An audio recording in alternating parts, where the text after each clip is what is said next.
Jangan lupa subscribe di YouTube channel Metro TV News dan juga nyalakan notifikasinya. Pemirsa, untuk membahas lebih lanjut seperti apa kondisi kesehatan jemaah usai puncak haji, kita sudah terhubung dengan Kapus Kesehatan Haji Kemenkes, Dr. Budi Silvana. Assalamualaikum, Dr. Budi. Waalaikumsalam, Waalaikumsalam. Iya, Dr. Budi, setelah menjalankan seluruh rangkaian ibadah haji, bagaimana informasi terkini yang didapatkan terkait dengan kondisi kesehatan para jemaah? Ya, makasih Mariela. Jadi setelah prosesi Armusna selesai, saat ini kita per hari ini, per siang ini waktu Arab Saudi, masih ada total 172 jemaah yang sakit yang kita rawat, Mbak. Dan ini tersebar di 3 tempat di Saudi, yaitu di KKH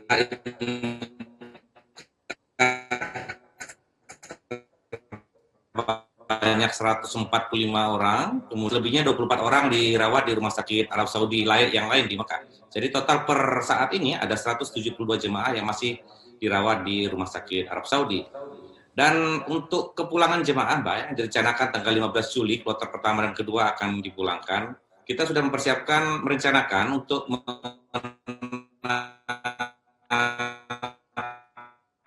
mentanazulkan atau dipulang awalnya ada 51 jemaah haji Indonesia yang direncanakan untuk dipulangkan. Ini akan kami koordinasikan dengan Kementerian Agama terkait dengan mekanismenya, karena sangat tergantung dengan ketersediaan seat di masing-masing kloter gitu, Mbak. Begitu kurang lebih, Mbak. Baik, Dr. Budi, ada 172 jemaah yang masih dirawat saat ini. Ini kisaran usianya berapa dan rata-rata mengalami penyakit apa, Dr. Budi? Ya, pasien yang dirawat saat ini mayoritas masih penyakit hipertensi dan penyakit jantung ya. Jadi masih terkait dengan kardiovaskuler begitu. Dan juga yang pasien-pasien psikiatrik. Nah, ini pasien-pasien inilah yang rencana kita akan nazulkan, Mbak. Jadi pasien-pasien psikiatrik cukup banyak juga. Ya, saat ini ada 21 orang pasien psikiatrik yang kita rencanakan untuk ditanazulkan. Begitu juga dengan pasien-pasien keganasan, kanker begitu. Itu juga kita akan rencana tanazulkan. Begitu juga dengan penyakit gula. Kenapa kita tanazulkan? Karena seluruh proses ritual ibadah haji sebenarnya sudah selesai. Dan untuk mendapatkan perawatan lebih lanjut, kami anjurkan memang agar segera dikembalikan ke Indonesia untuk mendapatkan perawatan yang lebih baik.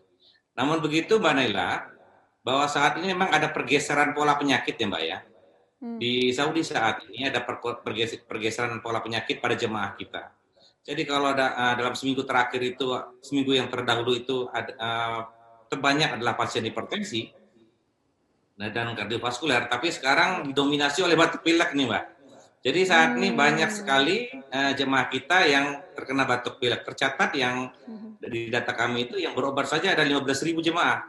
Dari 100.000 jemaah itu ada 15.000-an jemaah yang batuk pilek.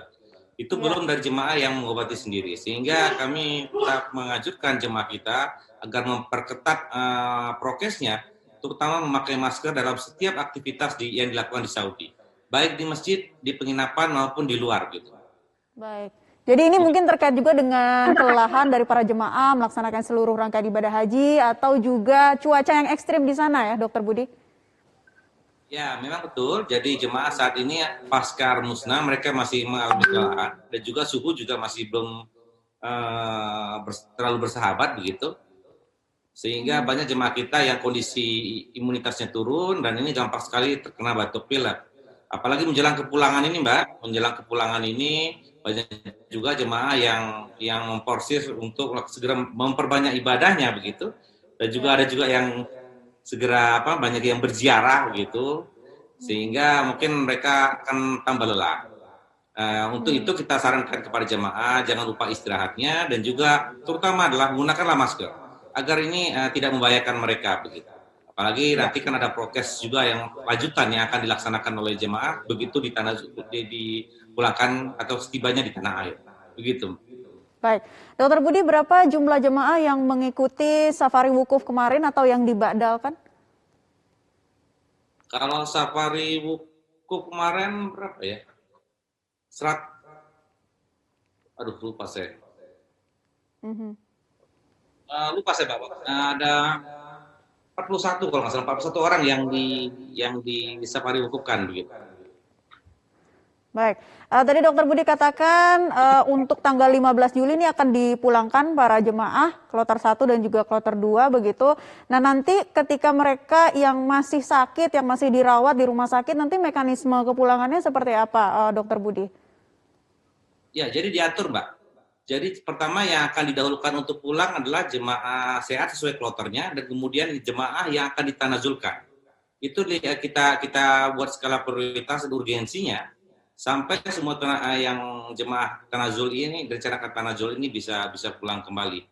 Untuk jemaah yang pada akhirnya pada saat terakhir kloter belum bisa dipulangkan, ini terpaksa kami titip dulu di Arab Saudi, Pak. Jadi terpaksa kami titip dulu di Rumah Sakit Arab Saudi. Namun demikian jemaah yang ini tetap kita jaga. Ada tim pasca haji nanti dari Kementerian Kesehatan yang akan terus memonitor mereka. Tentunya dengan pihak KJRI kita terus berkoordinasi untuk menjaga jemaah-jemaah kita yang pada akhir kepulangan kloter masih belum bisa diberangkatkan dengan alasan kesehatan. Tadi saya jawab tadi Mbak